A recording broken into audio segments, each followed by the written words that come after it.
Okay, we are now guys in saan?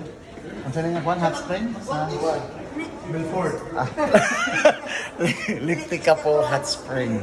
Ano Liftika po? Yan, may tika po pala. So we are now here. Tugnaw ka dito? Tugnaw? Bugnaw na yung nagpabukal dito sa ibabaw. Bata dito. Hinata ko rin.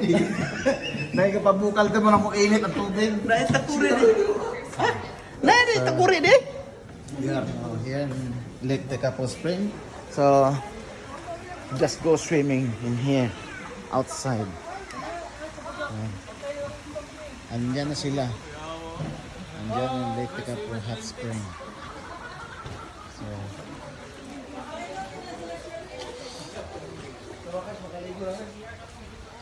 yeah.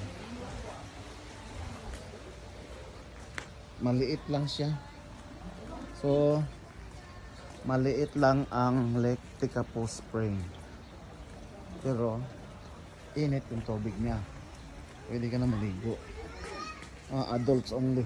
Pwede. Andun pala, adults only. Pakita ko sa inyo ha. Yan, pwede yan maligo. Adults only. And, yun eh, shallow water. There's a shallow. Yan. Shallow diving jump water. And welcome Tekapo Springs. Please help us keep you and your family safe by following po. Okay guys, we have to go swimming now kasi it's cold. It's very cold. So let's go guys. See you next time. Bye bye. Aligoy!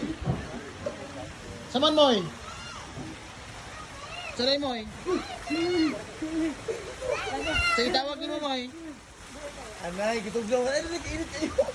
Oy, tara dito ang mga adults oh. Nakainit dito. Pwede man dito. Lasing yung mga. Anong? Ay, dali. Ay, sige. Ano ba? Ako na may yolo doon. Dahil sabi dahil. Ay mga bata ha. Dahil sabi dahil. Ubuan mo. Ano ba short?